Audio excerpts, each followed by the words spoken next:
Chapter 60. The Stanford Prison Experiment, Part 10. Wake! Harry's eyes flew open as he came awake with a choking gasp, a jerking start of his prone body. He couldn't remember any dreams. Maybe his brain had been too exhausted to dream. It seemed like he'd only closed his eyes and then heard that word spoken a moment after. "You must awaken," said the voice of Quirinus Quirrell. "I gave you as much time as I could, but it would be wise to reserve at least one use of your time, Turner. Soon we must go backward 4 hours to Mary's place, appearing in every way as though we have done nothing interesting this day. I wish to speak to you before then." Harry slowly sat up in the midst of darkness. His body ached, and not only in the places where it had laid on the hard concrete. Images tumbled over each other in his memory.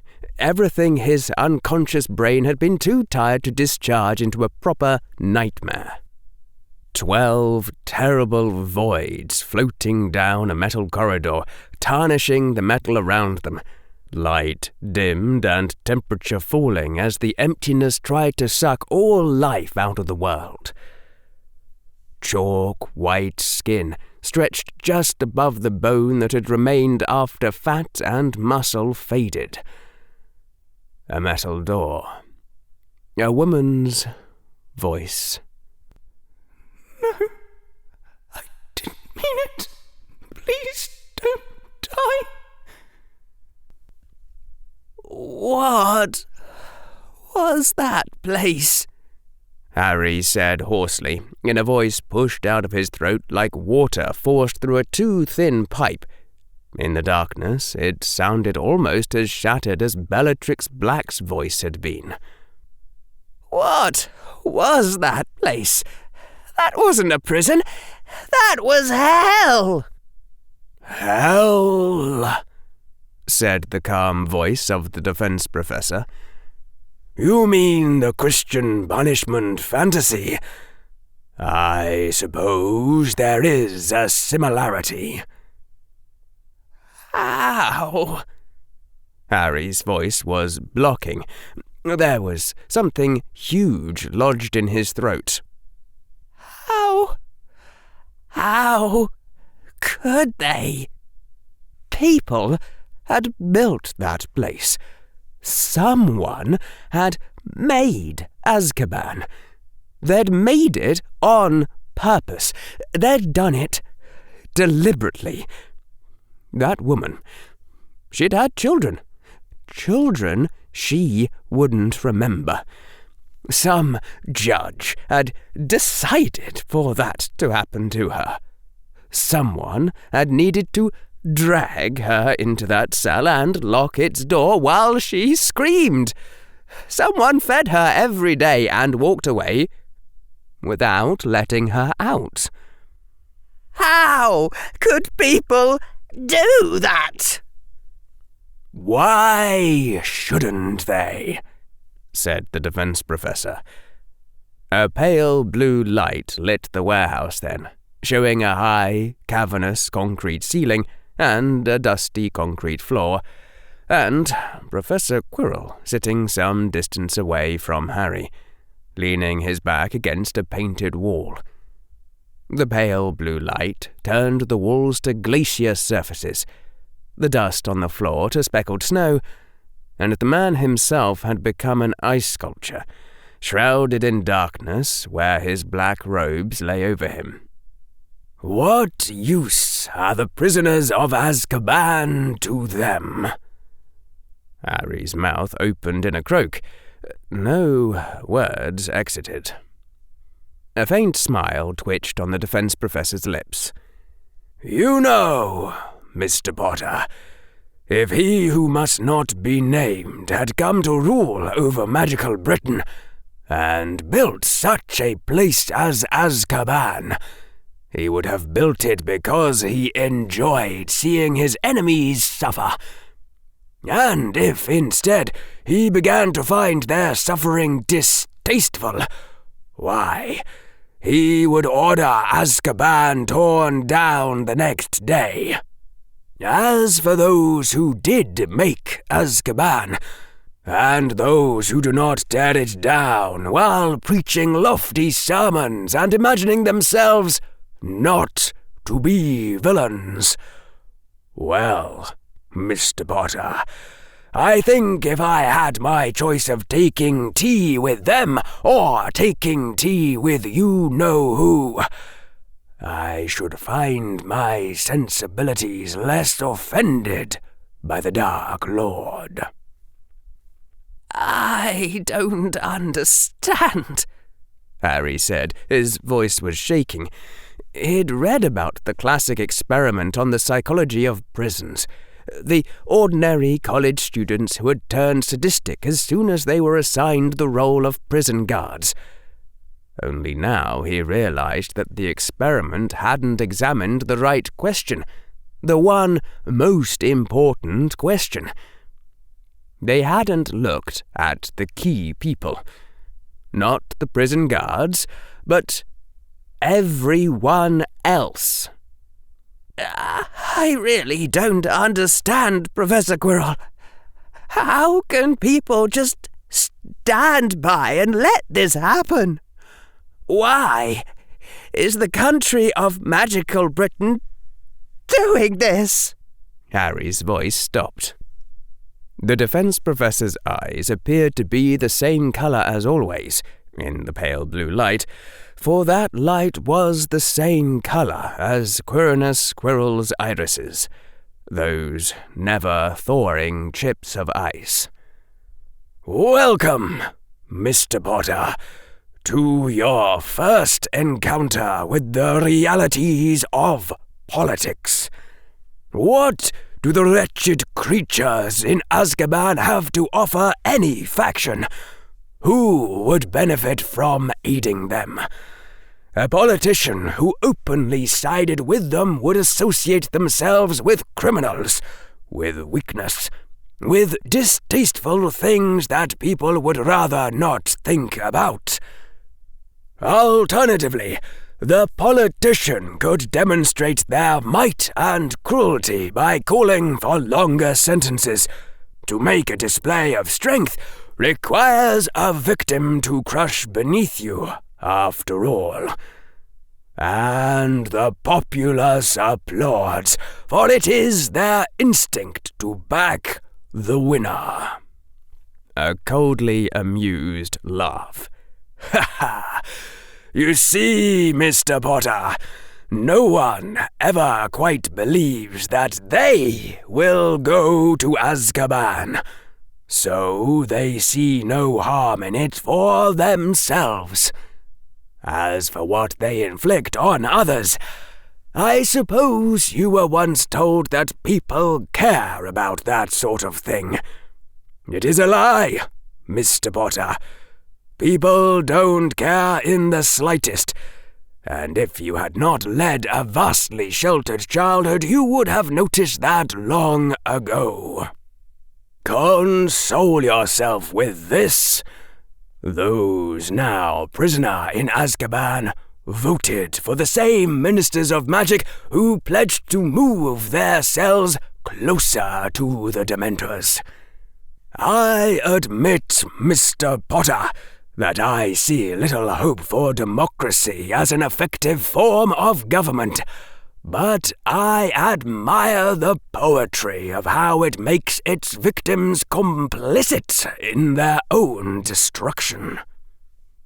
Harry's recently cohered self was threatening to shatter into fragments again, the words falling like hammer strikes on his consciousness, driving him back, step by step, over the precipice where lurked some vast abyss. And he was trying to find something to save himself, some clever retort that would refute the words. But it did not come.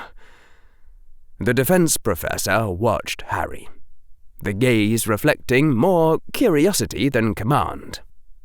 "It is very simple, Mr. Potter, to understand how Azkaban was built, and how it continues to be. Men care for what they themselves expect to suffer or gain, and so long as they do not expect it to redound upon themselves, their cruelty and carelessness is without limit. All the other wizards of this country are no different within than he who sought to rule over them. You know who. They only lack his power and his frankness." The boy's hands were clenched into fists so tightly that the nails cut into his palm. If his fingers were white or his face was pale, you couldn't have seen that, for the dim blue light cast all into ice or shadow. "You once offered to support me if my ambition were to be the next Dark Lord. Is that why, Professor?" The defense professor inclined his head, a thin smile on his lips. "Learn all that I have to teach you, Mr. Potter, and you will rule this country in time. Then you may tear down the prison that democracy made, if you find that Azkaban still offends your sensibilities. Like it or not, Mr. Potter, you have seen this day that your own will conflicts with the will of this country's populace, and that you do not bow your head and submit to their decision when that occurs. So, to them, whether or not they know it, and whether or not you acknowledge it, you are their next Dark Lord." In the monochromatic light, unwavering, the boy and the defense professor both seemed like motionless ice sculptures, the irises of their eyes reduced to similar colors, looking very much the same in that light. Harry stared directly into those pale eyes. All the long-suppressed questions, the ones he'd told himself he was putting on hold until the Ides of May, that had been a lie. Harry now knew, a self-deception. He'd kept silent for fear of what he might hear. And now, everything was coming forth from his lips, all at once. "On our first day of class, you tried to convince my classmates I was a killer."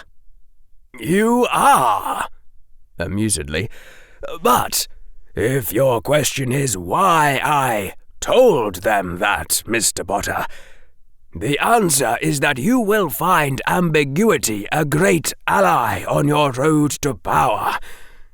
Give a sign of Slytherin on one day, and contradict it with a sign of Gryffindor the next, and the Slytherins will be enabled to believe what they wish, while the Gryffindors argue themselves into supporting you as well.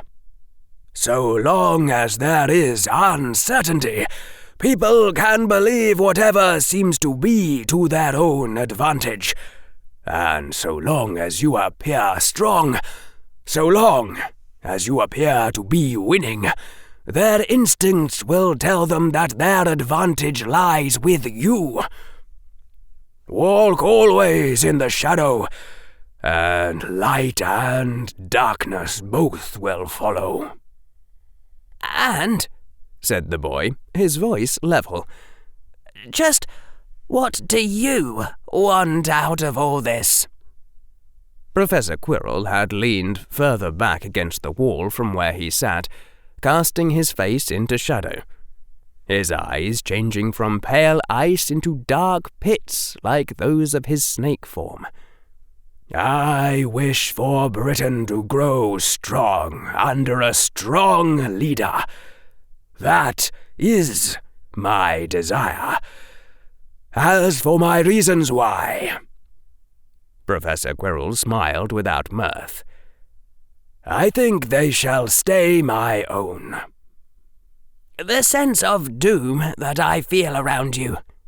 The words were becoming harder and harder to say as the subject danced closer and closer to something terrible and forbidden. "You always knew what it meant." "I had several guesses," said Professor Quirrell, his expression unreadable. "And I will not yet say all I guessed, but this much I will tell you. It is your doom which flares when we come near, not mine." For once, Harry's brain managed to mark this as a questionable assertion and possible lie, instead of believing everything it heard. "Why do you sometimes turn into a zombie?" "Personal reasons," said Professor Quirrell with no humour at all in his voice. "What was your ulterior motive for rescuing Bellatrix?" There was a brief silence, during which Harry tried hard to control his breathing, keep it steady. Finally, the defense professor shrugged, as though it were of no account. "I all but spelled it out for you, Mr. Potter. I told you everything you needed to deduce the answer, if you had been mature enough to consider that first obvious question. Bellatrix Black was the Dark Lord's most powerful servant, her loyalty the most assured. She was the single person most likely to be entrusted with some part of the lost lore of Slytherin that should have been yours." Slowly, the anger crept over Harry. Slowly, the wrath. Something terrible beginning to boil in his blood. In just a few moments he would say something that he really shouldn't say while the two of them were alone in a deserted warehouse. "But she was innocent," said the defense professor. He was not smiling. "And the degree to which all her choices were taken away from her, so that she never had a chance to suffer for her own mistakes. It struck me as excessive, Mr. Potter. If she tells you nothing of use," the defense professor gave another small shrug, "I shall not consider this day's work a waste." "How altruistic of you," Harry said coldly. "So, if all wizards are like you-know-who inside, are you an exception to that, then?" The defense professor's eyes were still in shadow, dark pits that could not be met. "Call it a whim, Mr. Potter. It has sometimes amused me to play the part of a hero. Who knows but that you-know-who would say the same?" Harry opened his mouth a final time, and found that he couldn't say it. He couldn't ask the last question, the last and most important question. He couldn't make the words come out, even though a refusal like that was forbidden to a rationalist. For all that it ever recited the litany of Tarski, or the litany of Gwendolen, or sworn that whatever could be destroyed by the truth should be, in that one moment couldn't bring himself to say his last question out loud. Even though he knew he was thinking wrongly, even though he knew he was supposed to be better than this, he still couldn't say it. "Now it is my turn to inquire of you."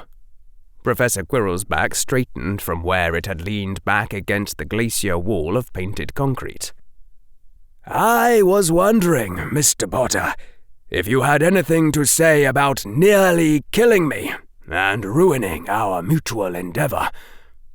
I am given to understand that an apology in such cases, is considered a sign of respect.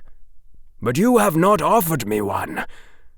Is it just that you have not yet gotten around to it, Mr. Potter?" The tone was calm, the quiet edge so fine and sharp that it would slice all the way through you before you realized you were being murdered. And Harry just looked at the defense professor with cool eyes that would never flinch from anything. Not even death now. He was no longer in Azkaban, no longer fearful of the part of him that was fearless, and the solid gemstone that was Harry had rotated to meet the stress, turning smoothly from one facet to another, from light to darkness, warm to cold. A calculated play on his part to make me feel guilty, put me in a position where I must submit. A genuine emotion on his part. "I see," said Professor Quirrell. "I suppose that answers." "No," said the boy in a cool, collected voice. "You don't get to frame the conversation that easily, Professor. I went to considerable lengths to protect you and get you out of Azkaban safely, after I thought you had tried to kill a police officer. That included facing down 12 Dementors without a Patronus charm. I wonder, if I had apologized when you demanded it, would you have said thank you in turn? Or am I correct in thinking it was my submission you demanded there, and not only my respect?" There was a pause, and then Professor Quirrell's voice came in reply, openly icy with danger no longer veiled. "It seems you still cannot bring yourself to lose, Mr. Potter." Darkness stared out of Harry's eyes without flinching, the defense professor himself reduced to a mortal thing within them. "Oh, and are you pondering now whether you should pretend to lose to me and pretend to humble yourself before my own anger in order to preserve your own plans? Did the thought of a calculated false apology even cross your mind? Me neither, Professor Quirrell." The defense professor laughed, low and humorless, emptier than the void between the stars, dangerous as any vacuum filled with hard radiation. "Ha ha ha! No, Mr. Potter, you have not learned your lesson. Not at all." "I thought of losing many times in Azkaban," said the boy, his voice level. "I thought I ought to simply give up and turn myself over to the Aurors. Losing would have been the sensible thing to do. I heard your voice saying it to me in my mind, and I would have done it, if I had been there by myself. But I couldn't bring myself to lose you." There was silence then, for a time, as though even the defense professor couldn't quite think of what to say to that. "I am curious," said Professor Quirrell at last. "What do you think that I should apologize for, precisely? I gave you explicit instructions in the event of a fight. You were to stay down, stay out of the way, cast no magic. You violated those instructions and brought down the mission." "I made no decision," the boy said evenly. "There was no choice in it, only a wish that the Auror should not die, and my Patronus was there.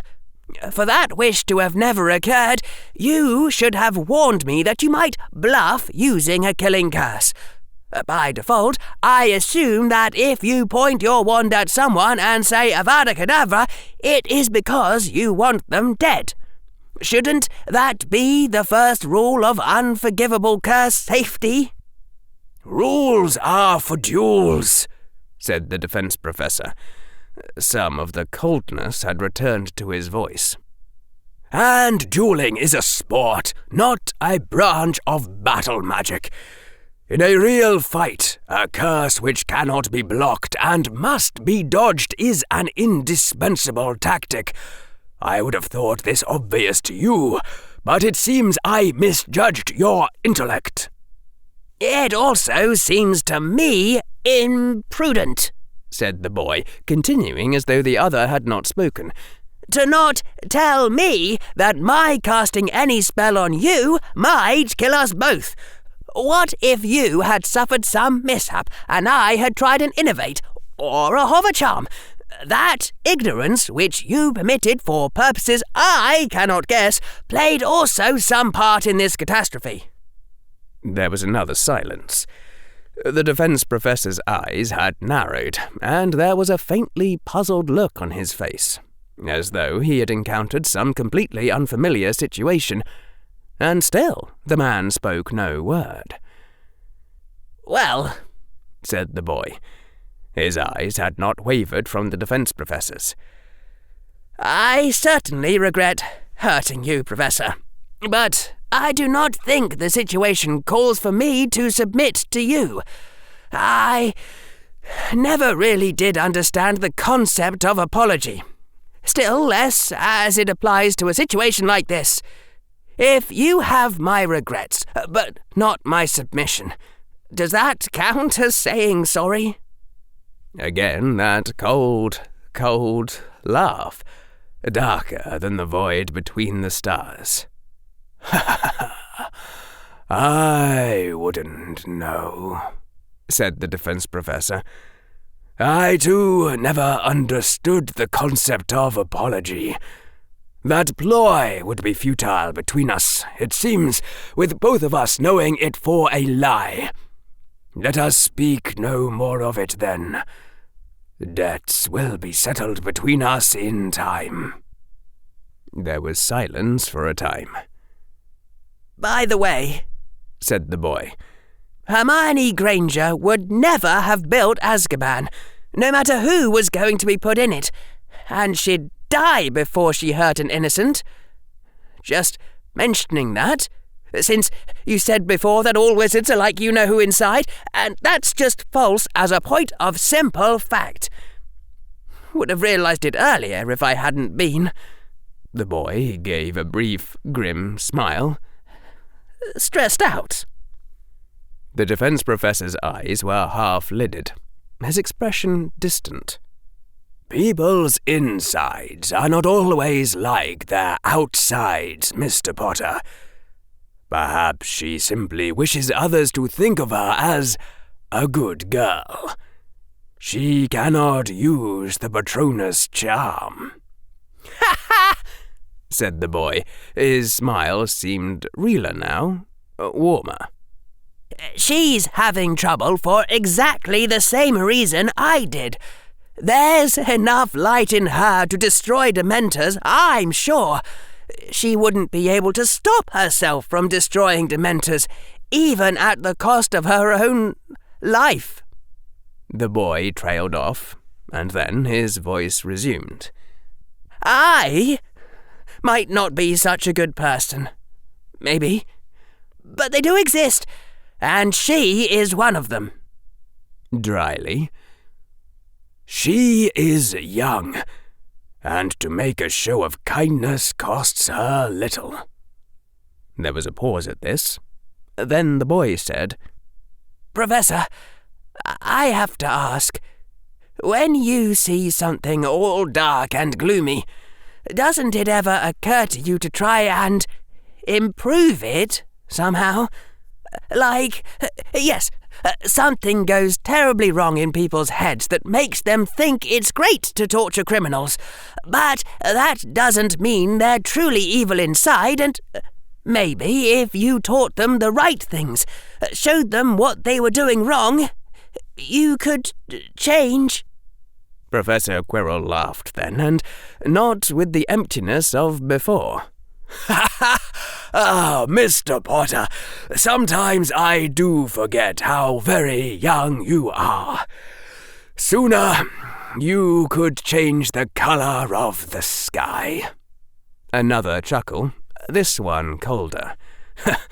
"And the reason it is easy for you to forgive such fools and think them well, Mr. Potter, is that you yourself have not been sorely hurt. You will think less fondly of commonplace idiots after the first time their folly costs you something dear, such as 100 galleons from your own pocket, perhaps, rather than the agonizing deaths of 100 strangers." The defense professor was smiling thinly. He took a pocket watch out of his robes, looked at it. "Let us depart now, if there is nothing more to say between us." "You don't have any questions about the impossible things I did to get us out of Azkaban?" "No," said the defense professor. "I believe I have solved most of them already. As for the rest, it is too rare that I find a person whom I cannot see through immediately, be they friend or foe. I shall unravel the puzzles about you for myself in due time." The defense professor shoved himself up, pushing back on the wall with both hands and rising to his feet, smoothly, if too slowly. The boy, less gracefully, did the same. And the boy blurted out the last, most terrible question which he had earlier been unable to ask, as though to say it aloud would make it real, and as though it were not already vastly obvious. "Why am I not like the other children my own age?" In a deserted side road of Diagon Alley, where scraps of unvanished trash could be seen lodged into the edges of the brick street and the blank brick building sides that surrounded it, along with scattered dirt and other signs of neglect, an ancient wizard and his phoenix apparated into existence. The wizard was already reaching within his robes for his hourglass when, in habit, his eyes jumped to a random spot between the road and the wall to memorize it. And the old wizard blinked in surprise. There was a scrap of parchment in that spot. A frown crossed Albus Dumbledore's face as he took a step forward and took the crumpled scrap, unfolding it. On it was a single word. No. And nothing more. Slowly, the wizard let it flutter from his fingers. Absently, he reached down to the pavement and picked up the nearest scrap of parchment, which looked remarkably similar to the one he had just taken. He touched it with his wand, and a moment later it was inscribed with the same word, "No," in the same handwriting, which was his own. The old wizard had planned to go back 3 hours to when Harry Potter first arrived in Diagon Alley. He had already watched, upon his instruments, the boy leaving Hogwarts, and that could not be undone. His one attempt to fool his own instruments, and so control time without altering its appearance to himself, had ended in sufficient disaster to convince him to never again try such trickery. He had hoped to retrieve the boy at the first possible moment after his arrival and take him to another safe location. If not Hogwarts, for his instruments had not shown the boy's return. But now... "A paradox, if I retrieve him immediately after he arrives in Diagon Alley," murmured the old wizard to himself. "Perhaps they did not set in motion their plan to rob Azkaban until after they had confirmed his arrival here. Or else, perhaps..." painted concrete, hard floor and distant ceilings, 2 figures facing off across from each other. One entity who wore the shape of a man in his late 30s and already balding, and another mind that wore the form of an 11-year-old boy with a scar upon his forehead. Ice and shadow. Pale blue light. "I don't know," said the man.